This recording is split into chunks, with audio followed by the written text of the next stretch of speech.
Ruego a Dios que hayan seguido siendo bendecidos, aconteciendo en su ser siendo seres amados, agradecidos con el Padre Creador, con Jesucristo, sanador, restaurador y salvador de nuestra alma, de nuestra mente y nuestro cuerpo, y del Espíritu Santo santificador de nuestras vidas, en este peregrinar de regreso a casa al reino de los cielos. Amén.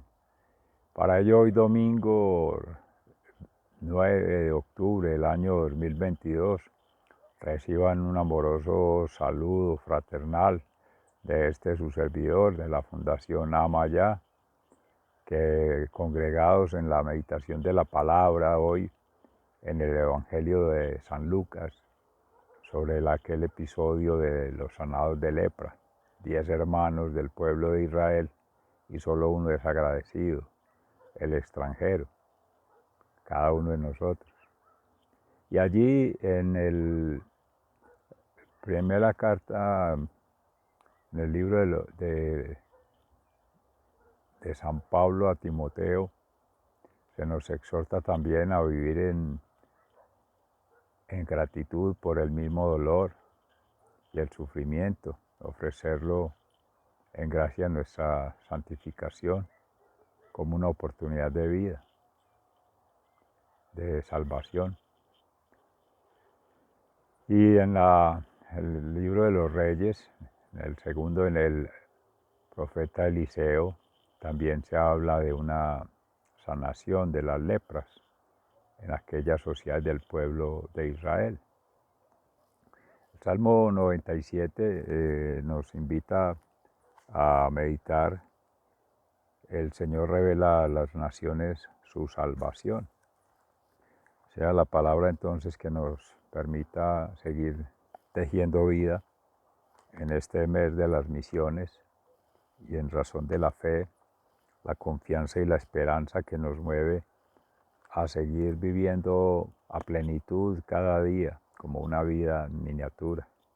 Decía por ahí el Padre, sabios. Vamos entonces al segundo libro de los Reyes. En el capítulo 5, con Naamán, que es sanado de su lepra. Había un hombre llamado Naamán, jefe del ejército del rey de Siria, muy estimado y favorecido por su rey porque el Señor había dado la victoria a Siria por medio de él, pero este hombre estaba enfermo de lepra. En una de las correrías de los sirios contra los israelitas, una muchachita fue hecha cautiva y se quedó al servicio de la mujer de Naamán. Esta muchachita dijo a su ama: si mi amo fuera a ver al profeta que está en Samaria, quedaría curado de su lepra.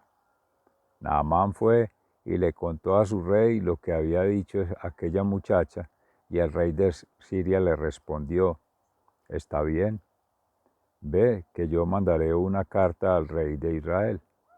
Entonces Naamán se fue, tomó 30,000 monedas de plata, 6,000 monedas de oro y 10,000 mudas de ropa, y le llevó al rey de Israel la carta que decía: cuando recibas esta carta, sabrás que envío a Naamán, uno de mis oficiales, para que lo sanes de su lepra.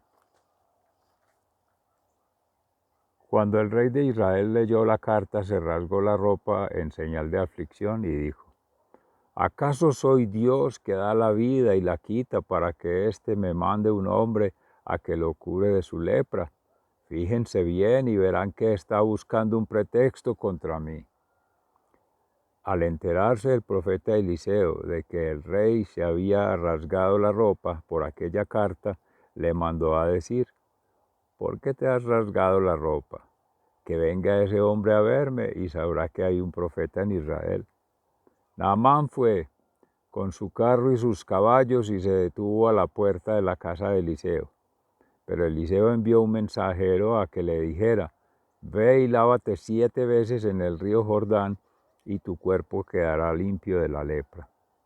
Naamán se enfureció y se fue diciendo: yo pensé que iba a salir a recibirme y que de pie iba a invocar al Señor su Dios y que luego iba a mover su mano sobre la parte enferma y que así me quitaría la lepra.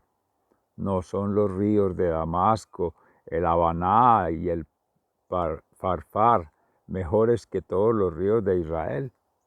¿No podría yo haber ido a lavarme en ellos y quedar limpio? Y muy enojado se fue de allí, pero sus criados se acercaron a él y le dijeron: Señor, si el profeta le hubiera mandado a hacer algo difícil, ¿no lo habría hecho usted? Pues con mayor razón, si solo le ha dicho que se lave usted y quedará limpio. Naamán fue y se sumergió 7 veces en el Jordán, según se lo había ordenado el profeta, y su carne se volvió como la de un jovencito y quedó limpio. Entonces él y todos sus acompañantes fueron a ver a Eliseo. Al llegar ante él, Naamán le dijo: ahora estoy convencido de que en toda la tierra no hay Dios sino solo en Israel. Por lo tanto te ruego que aceptes un regalo de este servidor tuyo. Pero Eliseo le contestó: juro por el Señor que me está viendo que no lo aceptaré. Y aunque Naamán insistió, Eliseo se negó a aceptarlo. Entonces Naamán dijo: en este caso permite que me lleve 2 cargas de mulas de tierra de Israel, porque este servidor tuyo no volverá a ofrecer holocaustos ni sacrificios a otros dioses, sino al Señor. Solamente ruego al Señor que me perdone una cosa, que cuando mi soberano vaya a adorar al templo de Rimón y se apoye en mi brazo y yo tenga que arrodillarme en ese templo, que el Señor me perdone por esto. Eliseo le respondió: vete tranquilo. Naamán se fue de allí, y cuando ya iba a cierta distancia, Gehazi, el criado del profeta Eliseo, pensó: mi señor ha dejado ir a Naamán el sirio sin aceptar nada de lo que él trajo. Juró por el Señor que voy a seguirlo rápidamente a ver qué puedo conseguir de él. Y se fue Gehazi tras Naamán, y cuando éste lo vio detrás de él, se bajó de su carro para recibirlo y le preguntó: ¿pasa algo malo? No, nada, contestó Gehazi, pero mi amo me ha enviado a decirle a usted que acaban de llegar 2 profetas jóvenes que vienen de los montes de Efraín, y ruega a usted que les dé 3,000 monedas de plata y 2 mudas de ropa. Naamán respondió: por favor, toma 6,000 monedas de plata. Él, insistiendo Naamán en que las aceptara, las metió en 2 sacos junto con las 2 mudas de ropa, y se lo entregó todo a 2 de sus criados para que lo llevaran delante de Gehazi. Cuando llegaron a la colina, Gehazi tomó la plata que llevaban los criados, la guardó en la casa y los despidió. Luego fue y se presentó ante su amo, y Eliseo le preguntó: ¿de dónde vienes, Gehazi? Ya no he ido a ninguna parte, contestó Gehazi. Pero Eliseo insistió: cuando cierto hombre se bajó de su carro para recibirte, yo estaba allí contigo en el pensamiento. Pero este no es el momento de recibir dinero y mudas de ropa, ni de comprar huertos, viñedos, ovejas, bueyes, criados y criadas. Por lo tanto, la lepra de Naamán se te pegará a ti y a tu descendencia para siempre. Y cuando Gehazi se separó de Eliseo, estaba tan leproso que se veía blanco como la nieve. Palabra de Dios. Te alabamos, Señor. Y al Salmo 97, en alabanza: el Señor revela a las naciones su salvación. El Señor es Rey. Alégrese toda la tierra, alégrense las islas numerosas. El Señor es Rey. Está rodeado de espesas nubes. La justicia y el derecho sostienen su trono. El fuego va delante de él y quema a los enemigos que lo rodean. Sus relámpagos iluminan el mundo. La tierra tiembla al verlos. Las montañas se derriten como cera ante el Señor, ante el dueño de toda la tierra. Los cielos anuncian su justicia, todos los pueblos ven su gloria. Quedan humillados los que adoran ídolos, los que se sienten orgullosos de ellos. Todos los dioses se inclinan ante él. El Señor revela a las naciones su salvación. Oh Señor, Sión y las ciudades de Judá se alegran mucho por tus decretos, pues tú, Señor Altísimo, estás por encima de toda la tierra y mucho más alto que todos los dioses. El Señor ama a los que odian el mal, protege la vida de los que le son fieles, los libra de caer en manos de malvados. La luz brilla para el hombre bueno, la alegría es para la gente honrada. Alégrense en el Señor hombres buenos, y alaben su santo nombre. El Señor revela a las naciones su salvación. En la segunda carta de San Pablo a Timoteo, sufrir con valentía, en el capítulo 2. Y tú, hijo mío, saca fuerza de la bondad que Dios te ha mostrado por medio de Cristo Jesús. Lo que me ha oído decir delante de muchos testigos, encárgaselo a hombres de confianza que sean capaces de enseñárselo a otros. Toma tu parte en los sufrimientos como un buen soldado de Cristo Jesús. Ningún soldado en servicio activo se enreda en los asuntos de la vida civil porque tiene que agradar a su superior. De la misma manera, el deportista no puede recibir el premio si no lucha de acuerdo con las reglas. El que trabaja en el campo tiene derecho a ser el primero en recibir su parte de la cosecha. Piensa en esto que digo, porque el Señor te lo hará comprender todo. Acuérdate de Jesucristo, que resucitó y que era descendiente del rey David, según el Evangelio que yo anuncio. Y por causa del Evangelio soporto sufrimientos. Incluso él está encadenado como un criminal, pero el estar encadenado como un criminal, pero la palabra de Dios no está encadenada. Por eso lo soporto todo en bien de los que Dios ha escogido, que también ellos alcancen la salvación y la gloria eterna en Cristo Jesús. Esto es muy cierto. Si hemos muerto con Él, también viviremos con Él. Si sufrimos con valor, tendremos parte en su reino. Si le negamos, también Él nos negará. Si no somos fieles, Él sigue siendo fiel, porque no puede negarse a sí mismo. Palabra de Dios. Te alabamos, Señor. Y en el Santo Evangelio según San Lucas, en el capítulo 17,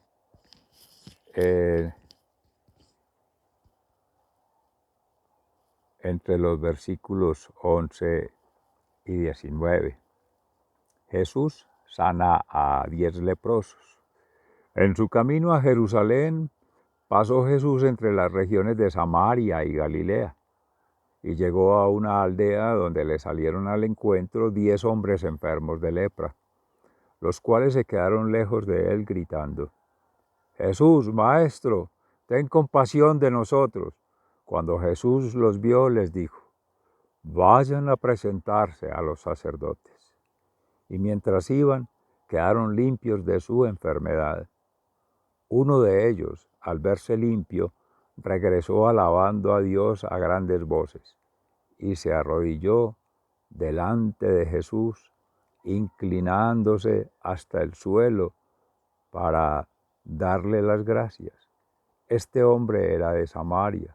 Jesús dijo: ¿acaso no eran 10 los que quedaron limpios de su enfermedad? ¿Dónde están los otros 9? Únicamente este extranjero ha vuelto para alabar a Dios. Y le dijo al hombre: levántate y vete, por tu fe has sido sanado. Palabra de Dios. Gloria a ti, Señor Jesús. Mis seres amados, en principio cuando leía el Evangelio de San Lucas, por cierta diosidencia, tenía señalado ese capítulo para hacer la lectura de hoy. Bueno, ahí está el Espíritu Santo. También cuando proclamaba la palabra en San Pablo,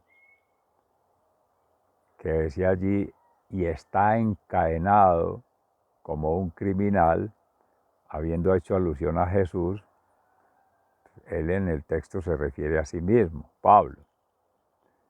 Pareciera un error, pero también es del Espíritu Santo una gracia, gracias a Dios.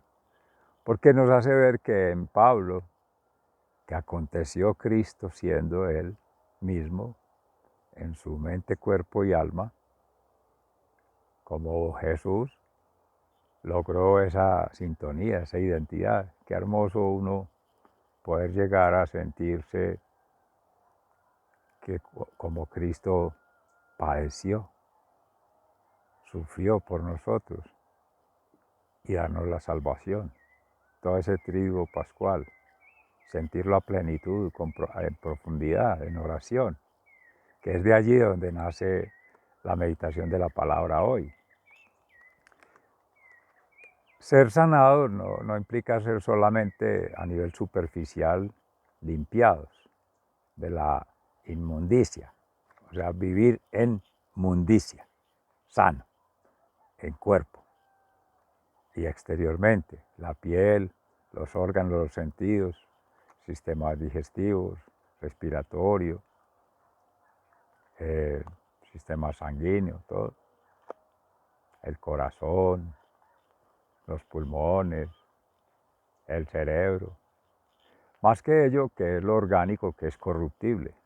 Y de hecho, sintámonos, como decía ahí en la carta de Pablo a Timoteo, a asumir el dolor, el sufrimiento y lo que eso implica para dar gloria a Dios como una oportunidad de vida, de sanación física, pero de una restauración mental para reincorporarse personalmente en la sociedad y en una cultura, como aquel momento vamos a ver de Israel, que generaba en esa estructura social, económica y política exclusión, marginación, aislamiento a seres que padeciendo esta enfermedad, que es tanto física como mental y espiritual, porque bloquean esos sentidos, esa circulación de alma, mente y cuerpo, que ese es la perfecta salud. Pero ahí a Timoteo exhorta que con valentía dar gracias a Dios, aún por la enfermedad, por el sufrimiento, porque eso lleva a la necesidad de estar siempre invocando al Padre Celestial, si no recuerdes en el Padre Nuestro. Por eso es darnos el pan de cada día, para así saber valorar en cada instante, y no tanto un día de 24 horas, cada instante de la vida, estar en plena sintonía de agradecimiento, de bendición y de gloria a Dios, porque no sabe, el futuro es en Él prosperidad y el pasado es en Jesús esa sanidad. Pero en gracia del Espíritu Santo, tener esa gracia que se tiene ya es de por sí todo, la vida. Y es lo que hay que agradecer. Y de ahí todo lo que acontezca es para gloria de Dios. ¿Qué sucede cuando nos vamos en lo que dice Jesús allí? Precisamente son 10, algo para interpretar.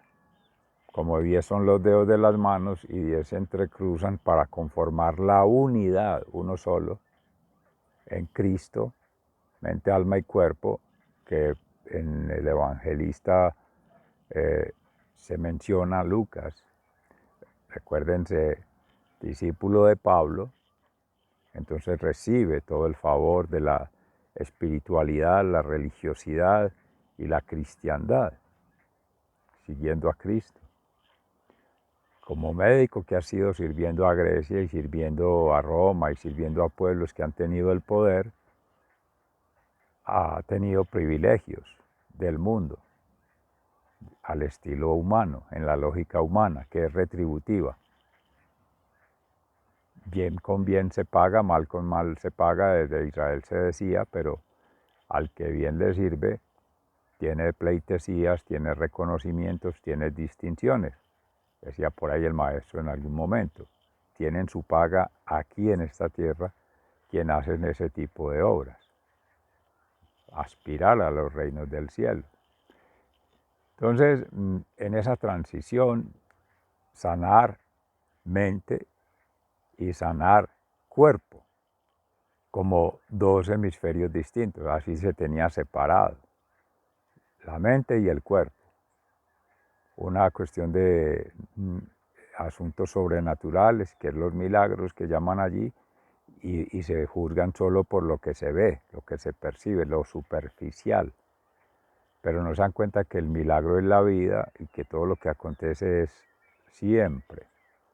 Por eso en Jesús se interpreta cuando aquellos 10, que son una comunidad de leprosos que se van aceptando en su condición miserable, humanamente, apegados a un mundo que los une, es la necesidad de supervivencia, de compadecerse de la situación quizá que padecen, de no verla como una necesidad de crecimiento, de oportunidad de crecimiento, de entre ellos mismos un fortalecimiento como unidad, pero aceptándola con fuerza, con valor, con sabiduría, y quizá más padeciendo en lo mundano esa exclusión, porque tenían que andar pues con una campanita para hacerse ver que estaban enfermos, la gente les corría, los excluían de todo derecho y garantías porque eran ya seres, dígase hoy, en situación de calle, que no tienen derecho a nada. Entonces viene la sociedad de los derechos. Entonces todo se nos vuelve una costumbre, hasta recibir beneficios, y entonces ya no hay que agradecer porque es un derecho. Pero se nos olvidan que hay deberes también. Y viniendo de la misma Grecia, que por desgracia para muchos se interpretó en la lógica del mundo esa justicia de dar y recibir, y de acaso agradecer quien tiene todavía valores, quien tiene todavía principios de humildad, de obediencia, de respeto, la kenosis, dígase el profeta Eliseo, allí en aquel momento. El servir a Dios ya es su retribución, poderlo ejercer. La gracia de hacerlo es la que Él recibe para que otros se sanen. Un representante del poder político, del poder económico, del poder social, enseñado a recibir reconocimientos, a recibir elogios, a recibir prebendas, y funcionan de la misma manera, queriendo pagar por todo, hasta por asuntos sacerdotales, por asuntos rituales, por asuntos de la misma vida sacramental. Y es muy hermoso cuando Jesús les dice inicialmente, miren que Él siempre llega a restaurar en el alma esos tejidos que han sido dañados por las exclusiones mismas de la sociedad y por la autoexclusión que uno se hace, porque termina creyéndose marginado y creyéndose menos y creyéndose inferior porque tiene las lepras físicas o las lepras mentales del pasado que nos remuerde, los dolores, los sufrimientos, y nos soltamos. Y lo mismo las lepras de las prisiones, cárceles que construimos en nuestra mente por el futuro, la ansiedad, el estrés, por precisamente lo que se decía al inicio, por no creer en la providencia divina del Padre Creador, por no creer en el poder sanador, salvador de Jesucristo del pasado, que nos libera de todas esas ataduras, de quien no, por su ego, por su egoísmo, por vivir en esa idolatría misma, no ve la necesidad de agradecer y no lo agradece, sino que es soberbio y lo ve como algo normal, que antes dice que él es el que tiene derecho a ser agradecido. Entonces termina uno siendo el colmo del descaro, porque fuera de que no da las gracias por un favor recibido, espera que antes el otro le agradezca por haberse dejado prestar un servicio. Bueno, entonces es difícil, es la caridad bajo esa perspectiva. pero si se ve desde la perspectiva que dio Jesús allí obrando, vayan a los sacerdotes, ya los reincorpora en la vida espiritual, en la vida sacramental, en la vida religiosa, primer valor. Y va la sanación mental, ya se libera de esas presiones, cargas, porque ya se ve limpio es por dentro, restablecido al interior, en el alma, ya la mente se libera y puede establecer con confianza diálogos. Ya los otros que, siendo representantes allí del pueblo de Samaria, que eran paganos, gentiles, se supone no creyentes, siempre Jesús lo ha puesto de manifiesto. Es el que termina mostrando más señales de fe, de gratitud, y ese representa el que es llamado al reino de los cielos, de 1 entre 10, sin que sea el número se interprete de esa manera, es uno solo que reconoce y es el que está afuera, es el que se supone no participa de los rituales sacerdotales, de los levitas que leen la palabra y proclaman sanas prácticas y sanas costumbres, los que excluimos a otros por seguir las normas sociales, jurídicas, técnicas de comportamiento social, que lo que llevan es a no a buenas relaciones, sino a malas relaciones, y que ya en Jesús es el amar. El amar ya permite liberarse de esas ataduras, de esas presiones, que ya que mentales empiezan a gobernar en la persona y socialmente, porque ya se vuelven estigma, se vuelve una señal de repudio, de rechazo. Y se nos olvida que somos corruptibles, que si nos sanan así superficialmente, un médico, un tratante de la salud, hasta a veces se recurren a brujerías o a otros en vez de creer en Dios, o sea, de tener fe en Dios y no en el milagro, porque Él no es milagrero. Él lo dice muy hermoso: en el camino quedaron sanados y solo uno vino a agradecer. Pero es la sanación un proceso de toda una vida, como es el proceso de salvación y el proceso de santificación. No es de inmediato, como una varita mágica o sobándole la barriguita a un personaje, o simplemente la lámpara de Aladino y hagas el milagro. No, hay que tener fe para que el milagro se dé, y el milagro se siembra, crece y se va replegando en el tiempo. Y en ello va aconteciendo el proceso de vida eterna en este eterno presente que somos siendo. Amén. Y es hermoso porque es invitar a que cada día hay que estar en bendición, en oración y en agradecimiento a Dios por esa gracia. Entonces, es ya para contrastar finalmente que en sociedad es muy dado esa exclusión que hacemos de nuestros hermanos, de sentir repudio por ellos, rechazo y subestimarlos, cuando son seres que han en esa condición de humildad, de obediencia, de temor de Dios, de respeto, de más que acatar las leyes, de vivir en gracia de Dios, en miseria, como podría decirse, son más grandes que muchos teniendo riquezas, que teniendo bienes materiales, que teniendo reconocimiento o prestigio en la sociedad. ¿Y que nos da la autoridad para juzgar a otro, condenar a otro y excluirlo de un grupo social, de una comunidad, de un representante de una cultura cristiana? Es lo paradójico que nos sucede. Amorosamente invita pues la palabra de hoy a ello, a vivir en unidad, en esa armonía, en esa paz interior, en esa libertad y en felicidad, gozo pleno a nivel interior, para continuar la misión evangelizadora en Cristo, de congregar siempre alma, mente y cuerpo como una plenitud, no como partes. Mirar el aspecto físico, el aspecto exterior, el aspecto superficial, no quedarnos ahí solamente con lo del mundo, la inmundicia, lo mundano, sino trascender ese nivel de conciencia, de conexión plena como una comunidad, todos, no el individuo solamente, todos, todos, todos. Camino de regreso a casa al reino de los cielos. Amén, que así sea. Que la bendición del Señor acoja a todos seres amados, a ustedes y en sus hogares, en sus mundos y en nuestras comunidades. Sigan siendo bendecidos. Hasta pronto, muy agradecido.